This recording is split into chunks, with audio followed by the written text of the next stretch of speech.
up, say? Yeah. Oh, did you guys hear about this one lady? She's like 33 years old. So she sold a software to Morgan Chase, I think. Wow, okay. Um and it was supposedly like it helps people, like it helps them figure out how people fill out their applications for like financial aid and stuff like that. So it makes the process faster. And she claimed she had like 3 million users on it, and it turned out she only had like 100,000 users, and all the other stuff was fake. So now she's facing 7 years in prison. I mean, wouldn't that be their fault for not checking? I mean, you're still in a company, you're buying a company for billions of dollars. This is Morgan Chase, huge company, huge bank. They ripped off a lot of people, and now somebody ripped you off, and now they going to jail. When you could have checked it, verified the information prior to purchasing it. I mean, how smart are you to just purchase? Spend billions of dollars to just purchase something without fact checking. You could have went into the system and see how many users it has, but no, you took her word. That sounds crazy to me. That sounds criminal. I don't understand that. Does that even make any sense? Yeah, so here, I just pulled it up. So it's 33-year-old Charlie Javis. So she's Sarah's, no, that is her name. Javis? Javis. So here, she sold it to JP Morgan Chase. Mm-hmm. Yeah, so it's a financial aid startup where it helps people basically like through financial aid process and makes it faster for them. She sold it to JP Morgan Chase for $175 million, Oh, saying that the software has 4 million users on it, but it only has 300,000 users. So the argument was like, okay, the bank should have checked, but she knew it was fraudulent when she was selling it to them. She faked the numbers. I mean, I agree with you. They should have checked, but the judge was like, his literal words were, just because the lawyers or whoever it was at JP Morgan Chase was stupid enough to fall for it doesn't make it legal.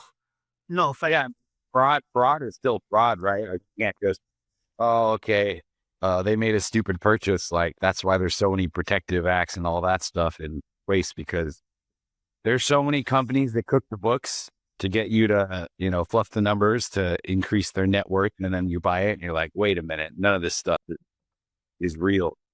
Yeah, but is the onus on the person or is the onus on you to do your research? Well, I would say, I would say the fraud is if you claim you have something and you sell it and you don't, that's fraud.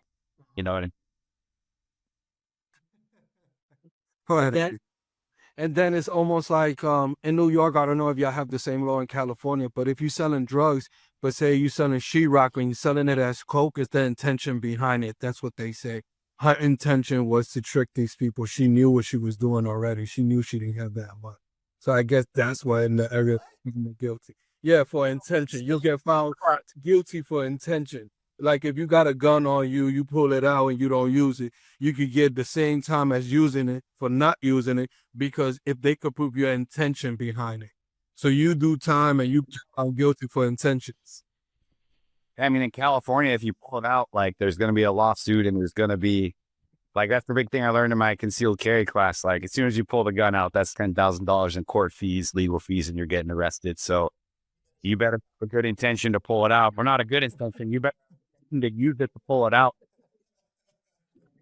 Bring this them as illegal. If you done it somebody, girl. But that's why I understand the flash or someone, you can go to prison for that because it's the act of threatening. So if you're gonna pull up, use it. I'm sorry, you all as well just shoot him. Oh, that is true. But I was more so talking about selling drugs. I understand that the intent matters to the point. But if I crack some gravel or and crush it up and sell it and somebody buys it, I shouldn't get the same time as selling crack. I understand that I probably should do something because I'm selling something and with the intent to make them believe that it's an illegal substance, but I did not sell you an illegal substance. Yes. I agree with that because, right, you're not in possession of anything illegal, so you're not doing anything illegal. Yeah, maybe misdemeanor. Maybe it's how you market it, right? That could be false advertising, but I don't see anyone advertising that they're selling like, crystal meth is crushed up rocks. You don't advertise that stuff. That's a funny case. The fellow's like, you said he was this and it was this, and it's like, technically, I didn't break the law, Your Honor. I got a misdemeanor for selling oregano, as it was marijuana. As a kid, it's still in my record. I was 16. That's stupid.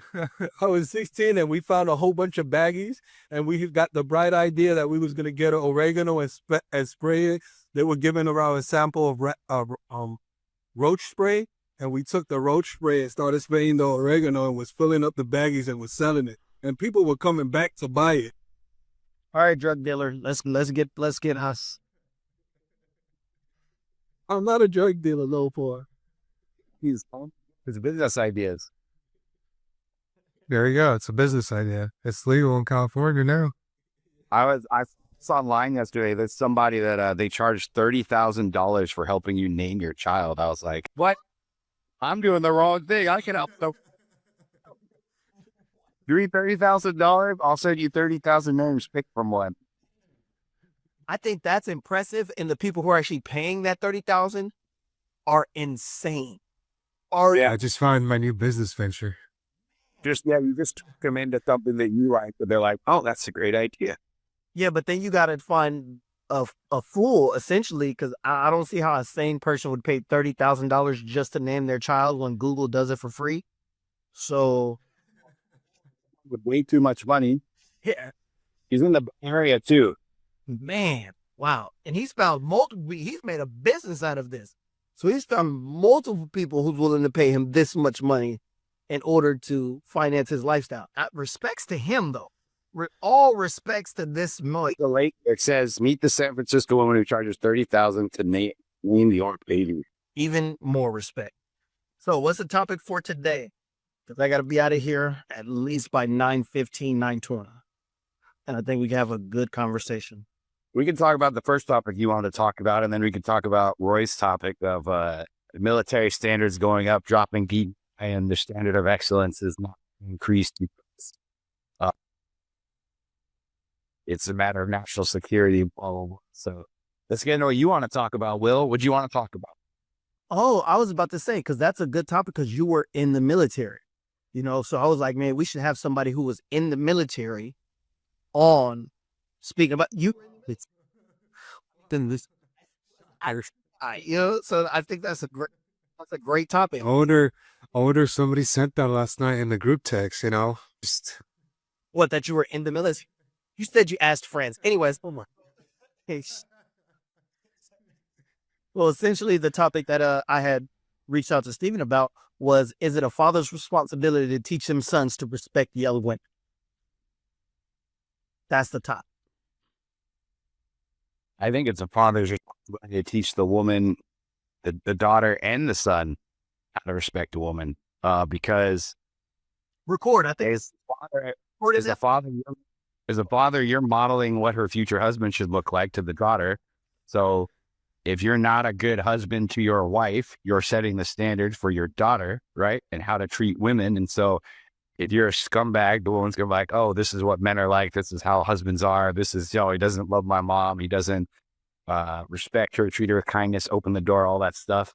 And so she's not going to look for people that open the doors, respect her, kindness, if her dad never exemplified that. So, and then on the flip side, I saw my dad drove my mom everywhere. I don't remember my mom ever driving when we drove as a family. My dad opened the door for her every day, all those things like kiss hello, kiss goodbye.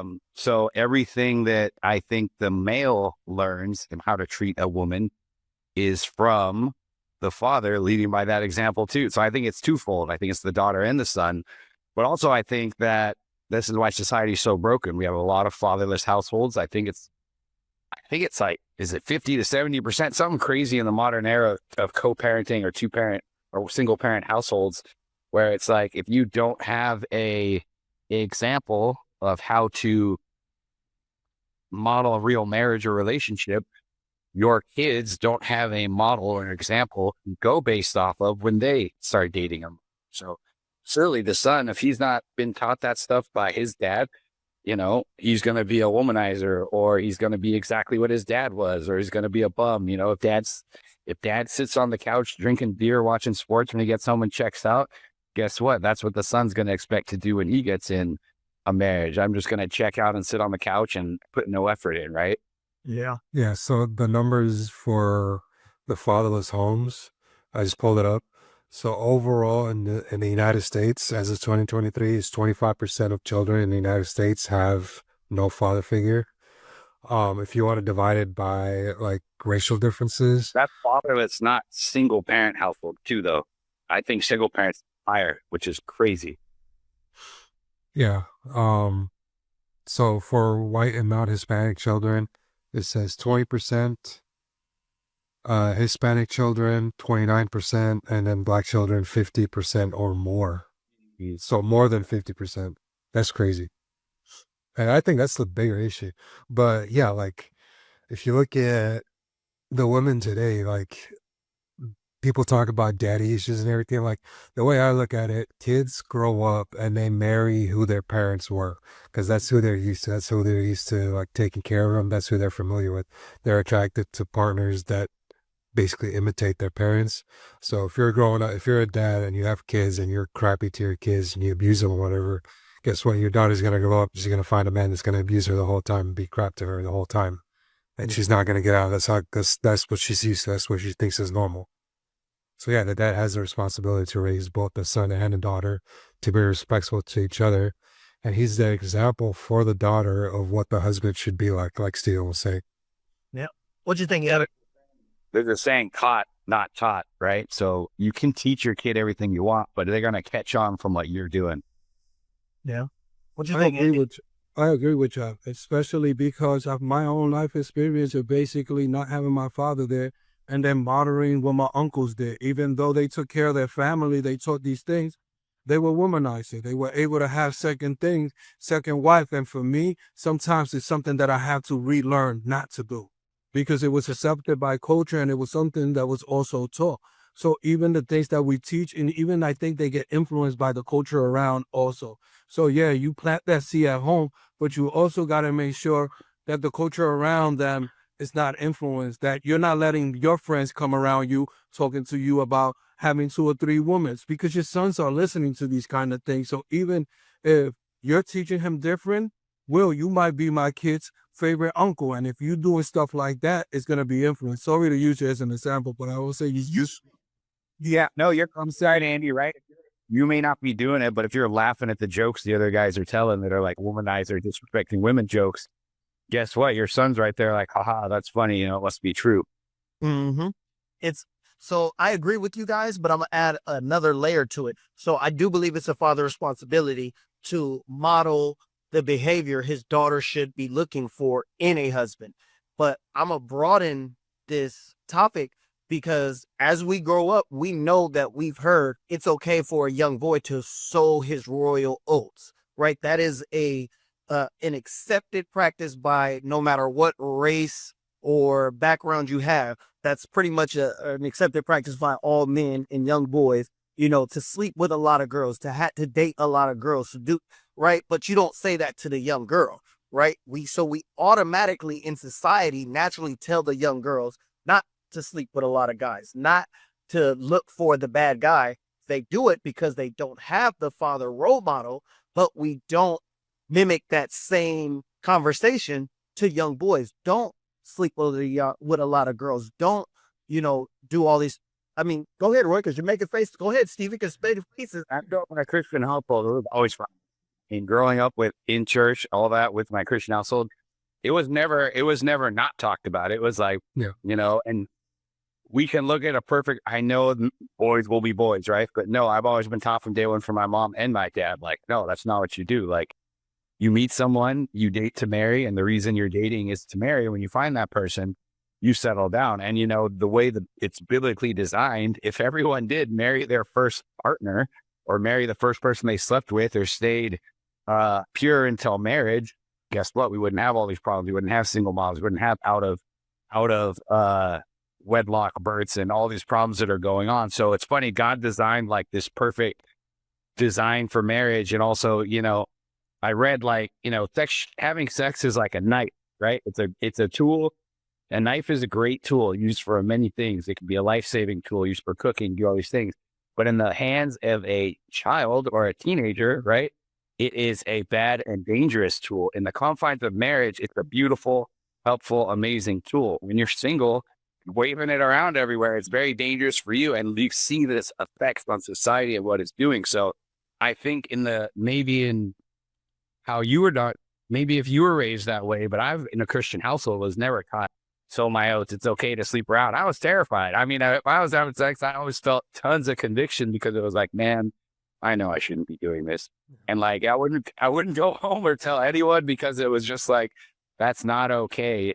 And I look back today and I think, man, life's so amazing. And what I have now, I would have not minded to wait. And I almost regret not waiting because that's the only person I ever want to share intimacy with.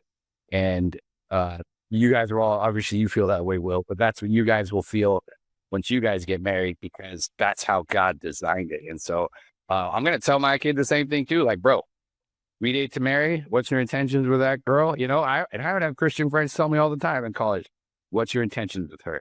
They would literally call me out. So, I mean, I think it depends how you're raised, but I'm telling my son, what's your intentions with her? You're going to get married? If not, all right, shoot her get off the pot, right? That's a popular saying in the Christian church.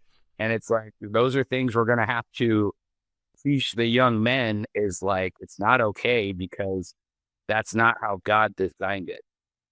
So, yeah, go ahead. Go ahead, Roy. Oh, no, I'm going to go on for a while. So go ahead. Say what you're going to say. Oh, no, I was going to say, you're 100% right. In a Christian household, right? I grew up in a Christian household and, like I told you, I never saw my dad cussing. I never saw my dad drinking. My dad told me he loved me all the time. I couldn't listen to secular music when I was young. I only listened to gospel music. That's how I grew up.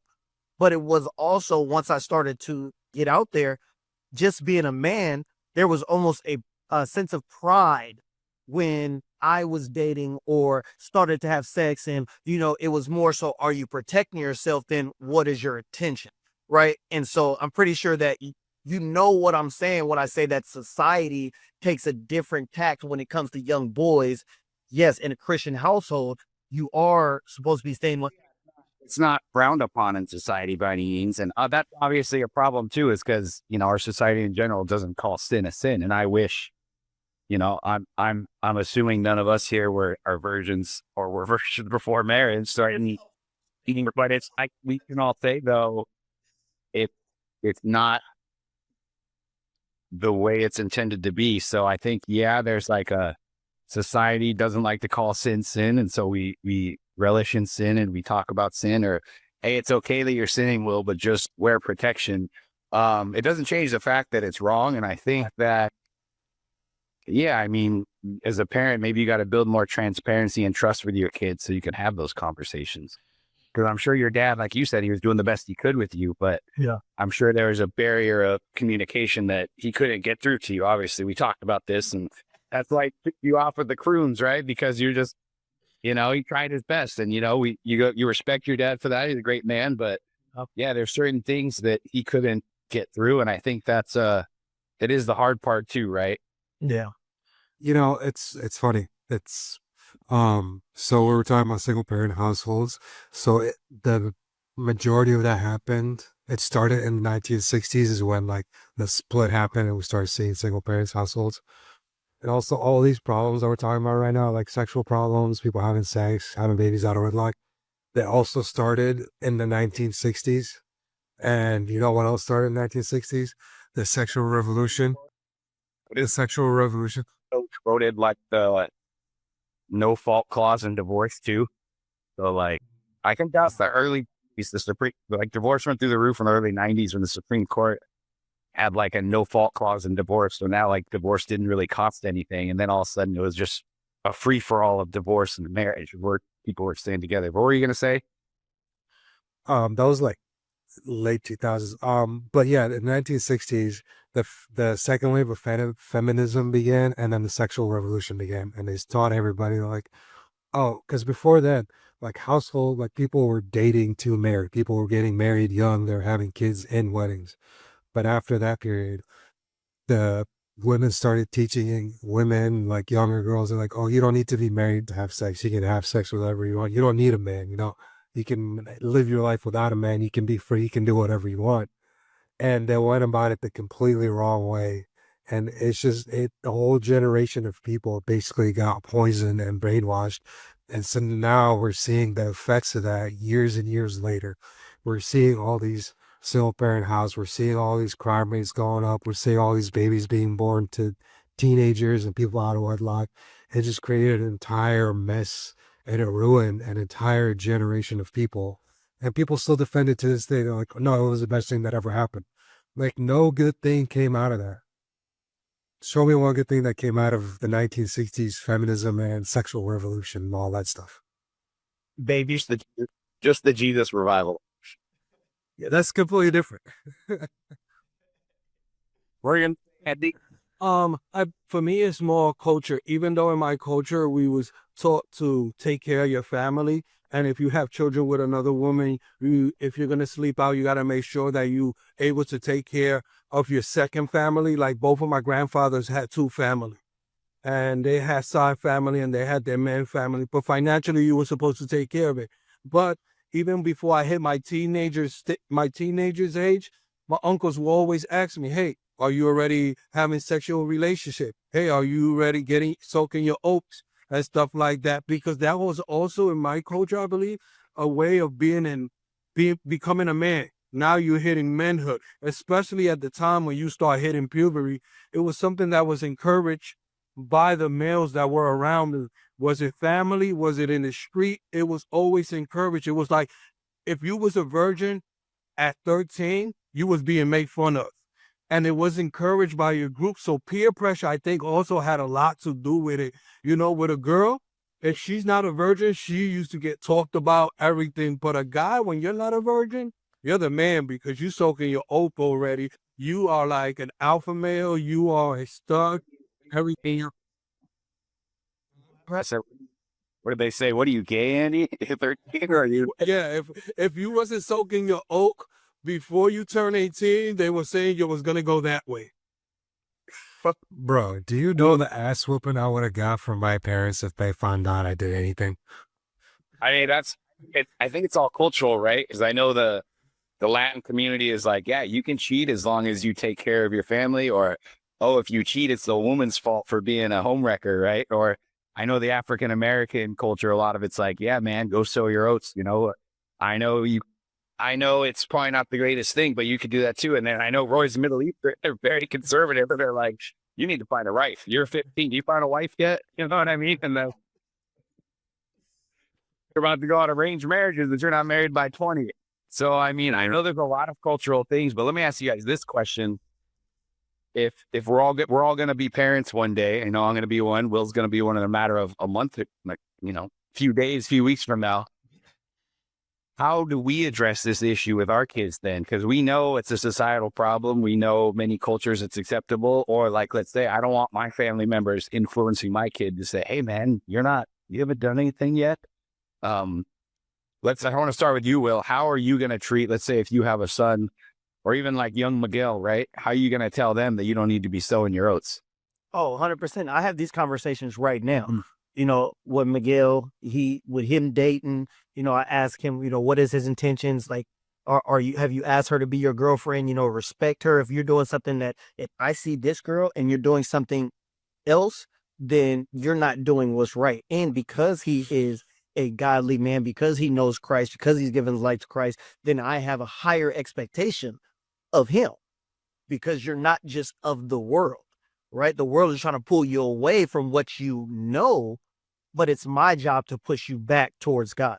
So with him, that's my tact. And then with Isaiah, my youngest, he's just starting to get into girls. So I'm starting with those conversations. Even if I hear him say something, I'm like, hey, respect these young ladies. Would you want somebody talking to your sister like that? Would you want somebody if I treated your mom like that, how would you like that? Well, that's somebody's sister. That's somebody's daughter. So you treat them how you would want your family to be treated. Right. So I'm starting those conversations now. And yeah, wisdom, I'm going to be the example for her when she's looking for a guy. Like, oh, you ain't open up my door. My daddy always open up doors. Oh, flowers. Oh, my daddy bring me flowers every week. Like it's just certain things that I'm going to be the example for. And like Steven said, we have to be the example for them to follow. And then you're going to call him out like, that guy's a bum. He doesn't have a job. Why? He's not worthy of your time, right? For sure. For sure. Yeah. What about you, Roy? How would you go about it? I mean, I'm going to raise my kids in a Christian house with Christian principles and all that. So, and also, like Will said, it's going to be the example. So, like, you have to be the example for your kids.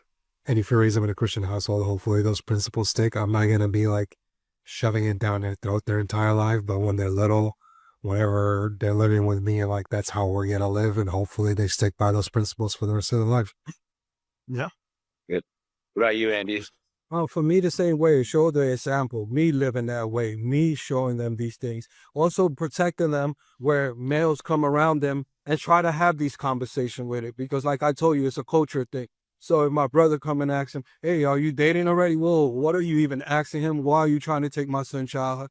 In this house, we're not going to speak about that. But then when the conversations come, it's time to have it. I don't know at what age it's going to be. Might be at 8, might be when he's 12.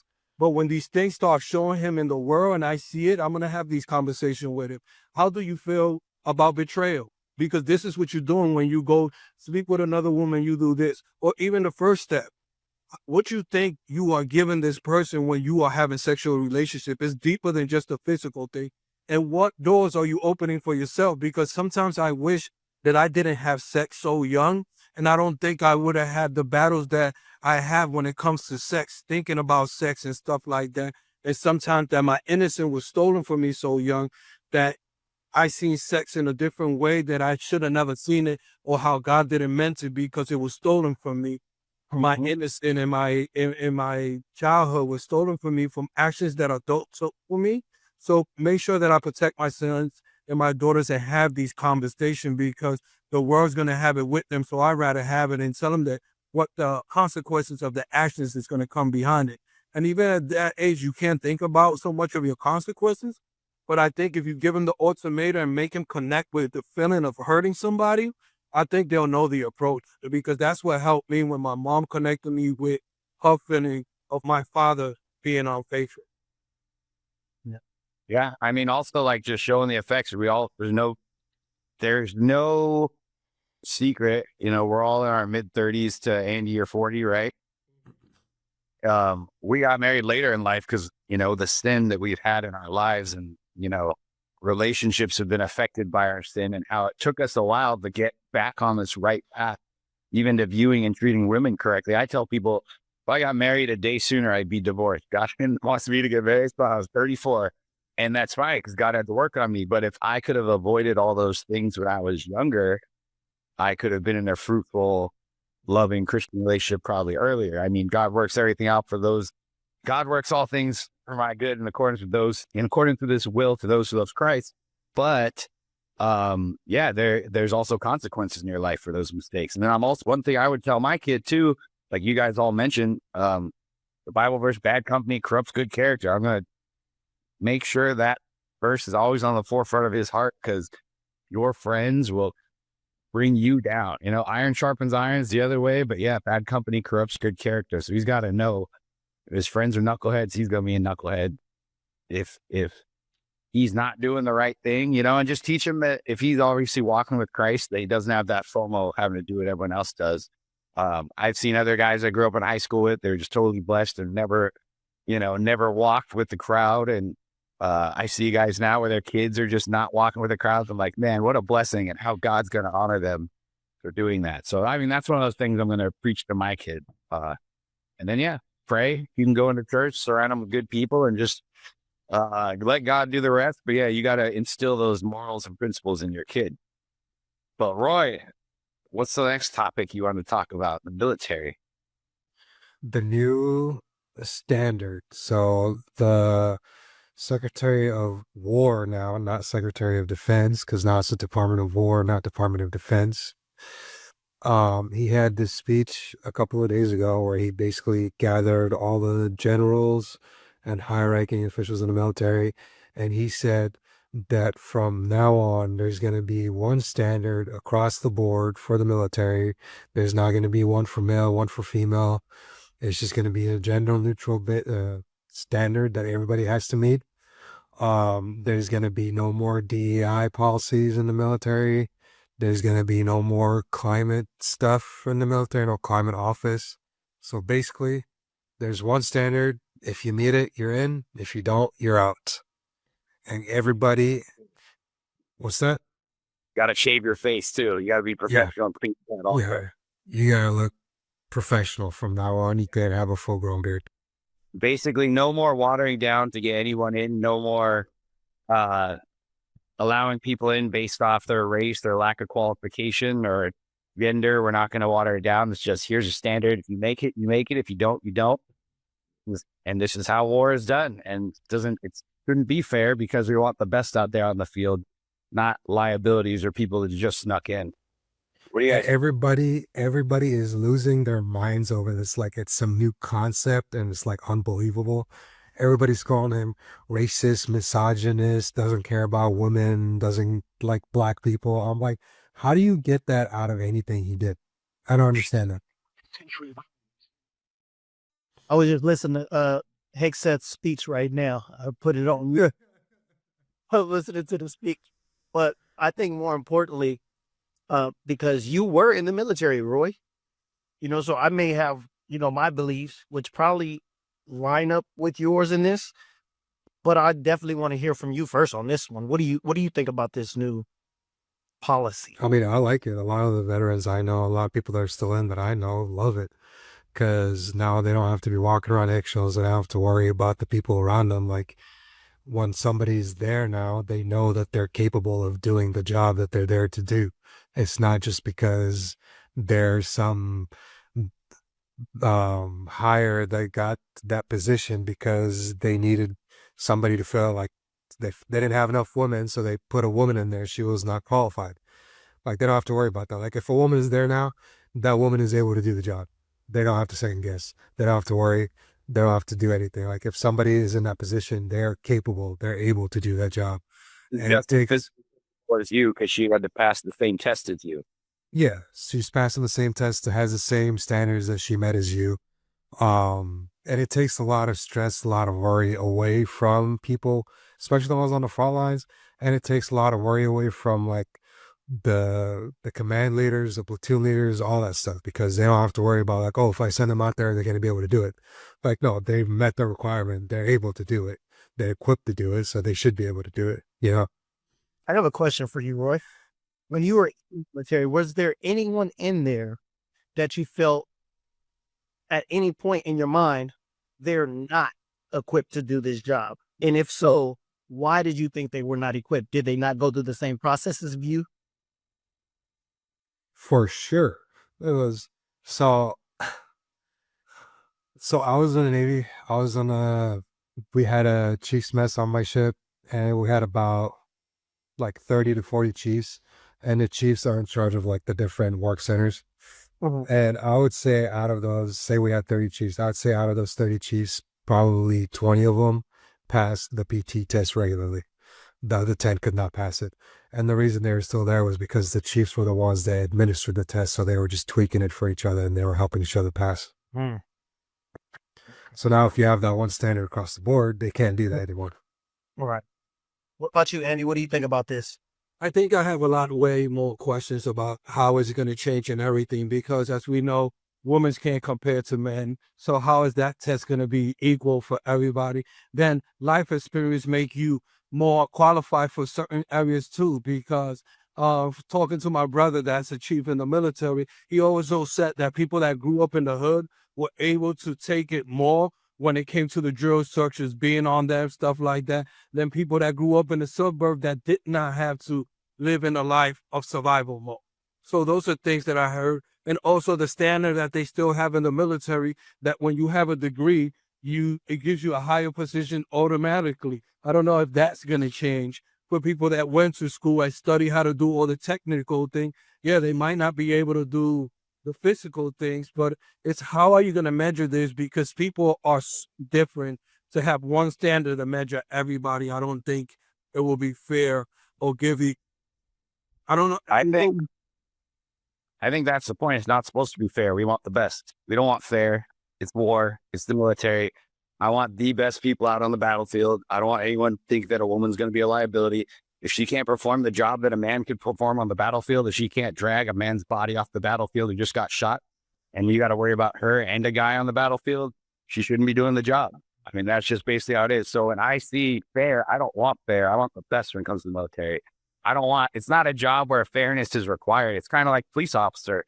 I don't want a fat, out of shape police officer protecting my city. When a police officer comes up, I hope these standards are the police academy too, because if I take off running, that police officer not going to catch me. He's freaking 300 pounds. He's not doing a freaking physical test. And then the one thing I like that he said in the speech is like, these tests are going to be done quarterly or like biannually. So it's like, they got to stay in shape. And so for me, fairness is not, war is not fair. And so I want the best people that are out there. And so I think officer training school, obviously you're still enter, but I mean, when it comes to basic training, it comes to the run, it comes to the push-ups, it comes to the pull-ups. That should be one test for everybody. If a girl can't do what a guy can't do, then a girl shouldn't be doing a job that a guy can do. And that's just my thoughts. And I mean, life's not fair and it shouldn't be when it comes to that type of stuff. And I think I understand the repercussions, how people are going to get upset, but you know, other things I get it, but I don't think we should be endangering other soldiers and people who are serving to get quota. And I know Roy thinks the same thing because he was in the military, and I would hate someone that's not as qualified as me above me or telling me what to do because they had watered down or had a lesser test. I'd be like, that's BS, right? And I agree. Even if you're from the ghetto and you could take adversity higher, then you deserve the job better than a white kid in the suburbs who's never been yelled at. Oh my gosh, you hurt my feelings. Like, I don't want that kid in the military. I don't want that kid who you call him by the wrong pronoun. He's going to get upset and go off to, you know, the commanding officer and get you in trouble. Because guess what? In war, they don't give a crap what your pronoun is. So I don't care if a suburb kid can make it or not. I don't care about that because it shouldn't be fair. I just want the best. And that's what I meant. Not so much being fair, but basically knowing that you're getting the best person for that qualification. If it's a physical job, yeah, have the physical thing. If it's a mental thing, that job that takes you to be mental, to know how this operator, know how to operate a drone and this and that, then those are the tests that it should be. And also the character of the person that you putting in there, because in war, like you said, your characters are going to be tested. So I think there should be some character also kind of tested, because in these things, that's how we get people that fall and betrayal us. I mean, if your character is tested in the military pretty much every day, if your platoon leader, sergeant, chief, whatever, finds out that your character is not up to par, they will never push you out, you know, or like put you out there. They'll pull you back. They'll be like, you got to work on your character, or they can, like, for us, it was captain's mess, it was disciplinary review boards. There's a whole process for characters. But this whole thing was focusing more on like the physical attributes. Like, we had people in the military on the front lines who were out of shape. We had people in the military who were out there doing jobs they could not do. Yeah. So this is just basically having people being fit for the job that they're doing, you know?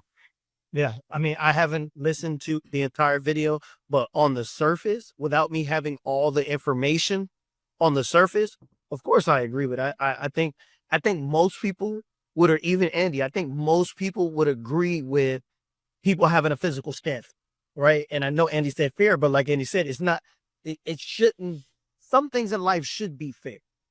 This is not one of them, right? I don't think this is one of those things that we're looking for fairness. You have the same fair in the sense that you have the same opportunity to be as good and physically fit as Roy does, but I should not lower a standard in order for you to just get into the door, right? And I think that's the thing that people, we get caught up on, is we think that a standard is being lowered, or we don't understand that a standard is being lowered. So now we're saying there is one standard that can't be lowered and it's respected by anybody. And if you meet this standard, then you are more than welcome to be a part of this military. And I think that's Yeah, and I just want to put it out there too. Like when I was in, I think it was my first or second BT test when I got to the command. I didn't meet the required numbers and I got put on probation. It was like if you don't beat it the next time, you're getting kicked out of the military. That's right. Now, yeah, that's how it should be. If you failed the first time, you're on probation. If you failed the second time, you're out. So they give you the chance to get into shape and the chance to work out and get into the physical shape you need to be. But now, That's fair. now the difference is the Chiefs, if they failed it, they were never put on probation. Or at least the ones that I saw and the ones that I noticed, they would fail it over and over and over and over again. I knew Chiefs that failed it like 10 times and they never got talked to until eventually the captain was like, "What are you doing? Like this, you can't be doing this." So it's, I you know, have a question, Roy. Is this also mean a universal standard for Army, Navy, and Air Force? Because I know Air Force is like 30 stood up, 10 push-ups, and like a mile in 15 minutes. So it's like, is that standard going to change too? Like, is that what you mean by universal standard? Or is it each branch will still have their own testing requirements? I think the universal standard he's setting is for combat roles. Mhm. So like people who actually see like war and fighting and stuff like that. Now for each badge, I don't know if it's still going to be different. Or it's going to be the same. For me, honestly, I would prefer it if they were all the same. Like if we all had the standard that the Marines have, because they have the highest standard, the entire military would be in shape 1,000 times better.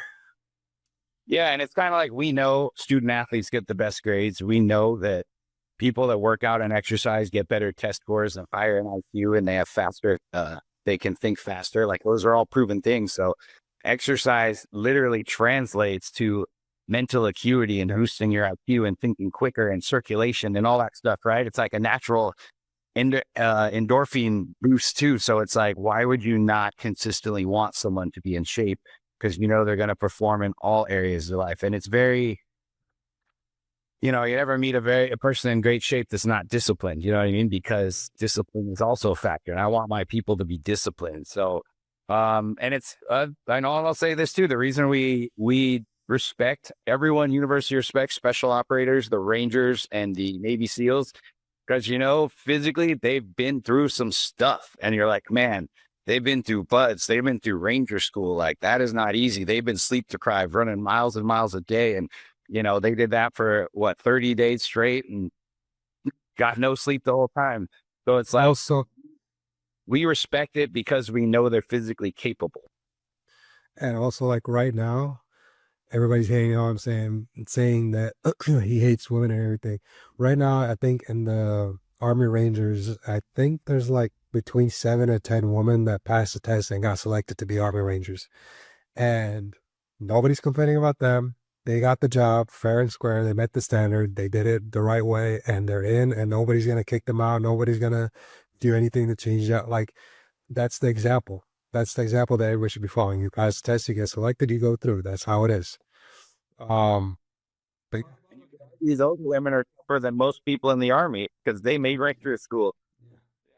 Is Ranger school tougher than Navy SEAL, buds, Trini? So Rangers are the Navy SEALs of the Army, and and then Navy SEALs are the special operators of the Navy/Marines. So it's like the Army has their own branch of special operators, and the Navy has their own branch of special operators. So it's like they're both badasses. You know what I mean?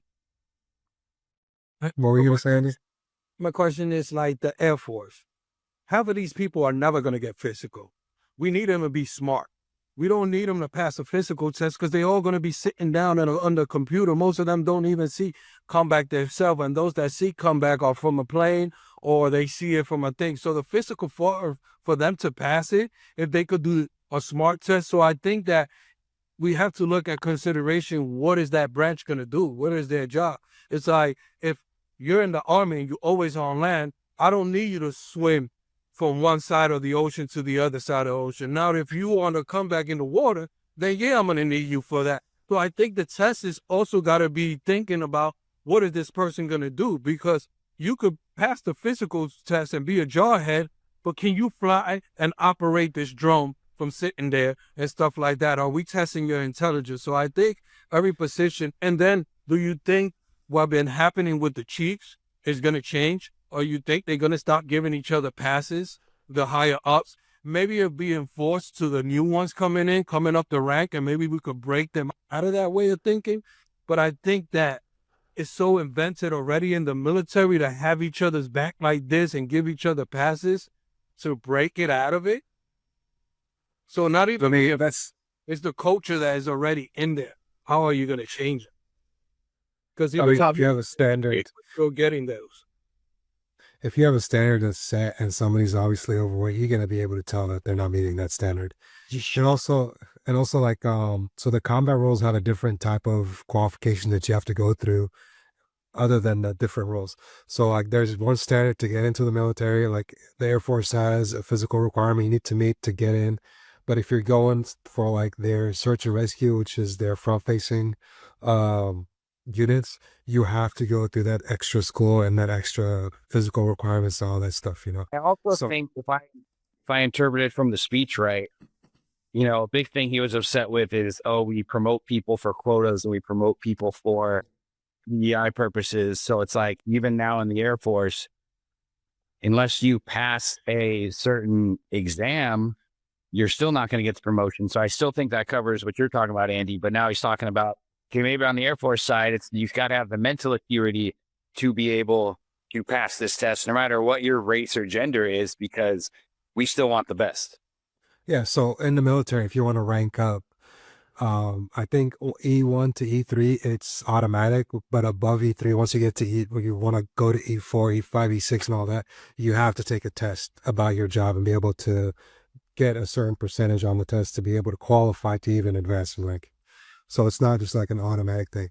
And also another thing I like that he put in there, so now it's a requirement that everybody in the military has to work out, whether it's with your division or whatever, at least one time with your division or on your own, one time when you're on duty.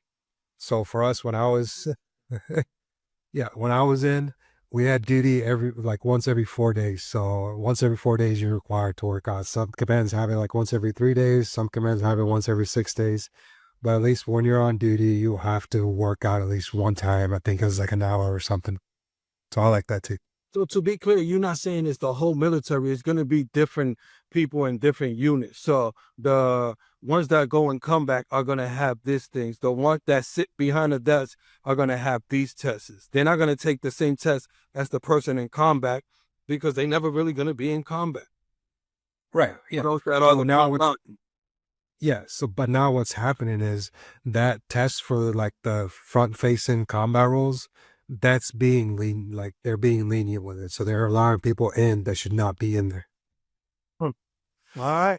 Well, I think we all agree on this, on some level of this standard. I think we can all agree on that. So,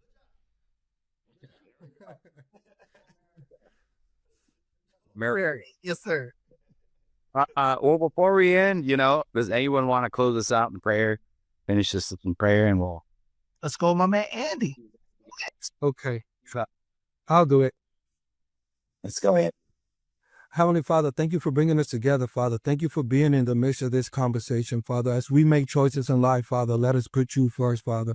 As we speak, Father, let your words come out of us, Father. I pray, Father, that you protect every family presented here, Father, every person, Father, and any person that listens to our voice, Father. I pray, Father, that they will see you in the midst, Father. I pray that any conversations that we do have, that we put you first, that we come to you, Father, and do everything according to your will. Father, as we are getting ready to separate from each other, Father, I pray that you protect us in our walk, Father, and that you give us conviction, Father. But most of all, Father, you bring us together, Father, and you send them 2 by 2, that we reach out to one another, Father, and that we lift each other, Father, and love each other in Christ's name. Amen. Amen. Amen. Thank you, Andy. Yep. Thank you, Stephen. Thank you, Roy. Appreciate you, fellas. Hey, what up, say? Yeah.